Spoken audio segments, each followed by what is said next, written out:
Пред една година регистриран е првиот случај на заболен од коронавирусот. 55 годишен маж од провинцијата Хубеј во Кина.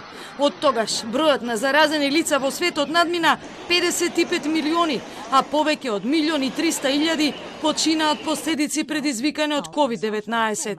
Денеска во Кина има само по неколку случаи на заболени на дневно ниво, а во САД бројот на заболени од околу 15.000 луѓе на ден.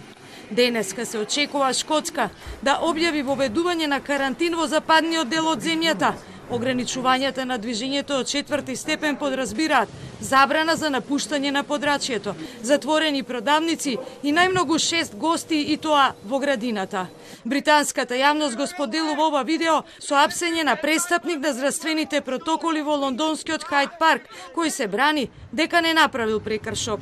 Делувајте брзо и одлучно, им порачува СЗО на земјите, бидејќи последиците ќе бидат долгорочни, а бројот на смртни случаи ќе се зголемува. This is a dangerous virus which can attack every system in the body.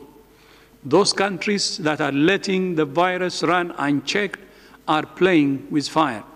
First, there will be further needless deaths and suffering.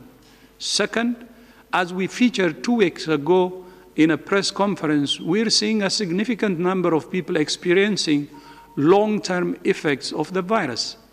Third, health workers in particular are facing extreme mental health pressure, and cases are severely burdening health systems in too many countries. There is no excuse for inaction. My message is very clear. Act fast, act now, act decisively.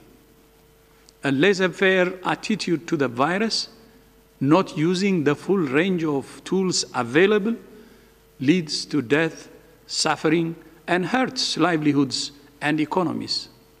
It's not a choice between lives or livelihoods. The quickest way to open up economies is to defeat the virus.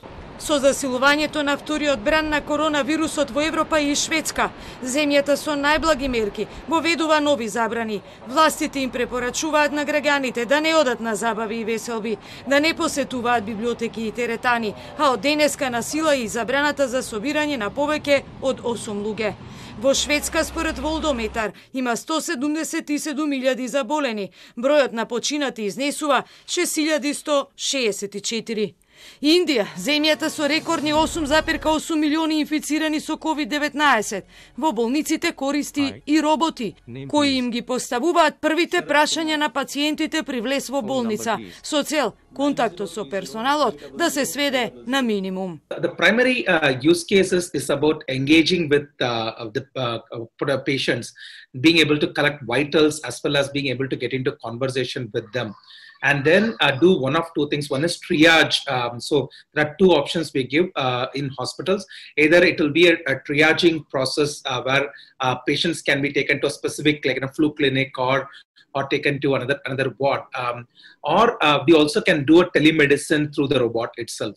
Математичката пресметка пак на научникот Мет Паркер вели дека вкупниот волубен на патогени микроби кои заразија 55 милиони луѓе во светот може да се собере во нешто повеќе од една лажичка за кафе.